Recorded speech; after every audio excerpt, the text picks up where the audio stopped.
Good morning, students. Welcome to our online classes.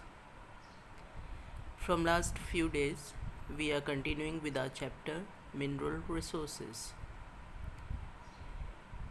In that, we had discussed meaning of minerals, importance, their classifications. Then we had seen their distribution in the world as well as in India. Then in last class we had discussed the conventional sources of energy. Now in continuation of that, today's class we will be discussing non-conventional energy resources. So let's start. Non-conventional energy resources, they are the resources which we have started using recently because of the advancement of technology. They are mostly eco-friendly resources and they are solar energy, wind energy, thermal and nuclear energy, biogas, tidal energy and various other sources. So let's see their details. Nuclear energy. The generation of electricity by using radioactive substance like uranium and thorium is called as nuclear energy. In this, a chemical process called fission or fusion is used, in which a huge amount of energy is created, which is converted into electricity. It contributes only 5% of energy production, so it means you can say this percentage is very less, but still it is eco-friendly, renewable source of energy, so that's why it's becoming very popular in some of the countries. Its largest producer is USA and Europe.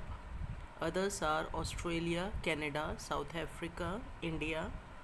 In India, Rajasthan and Jharkhand have large deposits of uranium, and thorium is found in monazite sands of Kerala.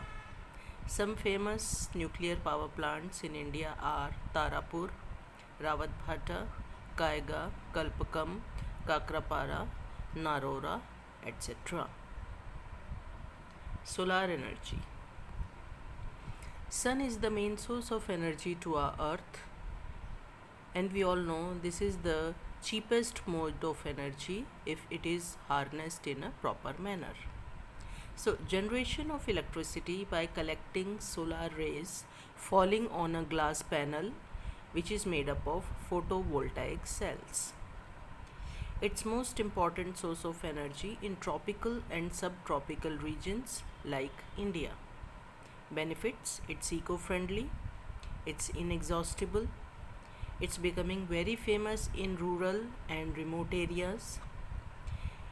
It will reduce the dependency on firewood, dung cakes and other sources of fossil fuels. Disadvantage: its initial investment cost is very high, and it is a diffused source of energy and it gets wasted in a large quantity. India's largest solar plant is at Madhopur near Bhuj, Gujarat. Wind energy. Generation of electricity by the force of wind. High speed wind rotates the windmill which is connected to the generator and electricity is produced.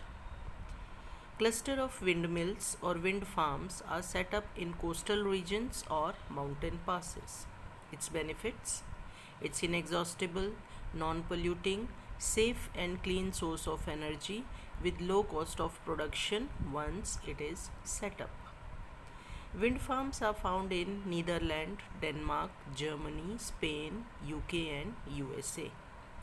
In India, in Gujarat and Maharashtra, they are mainly set up. The largest wind farm is set up in Nagarcoil near Madurai in South India. Biogas, also called as gobar gas.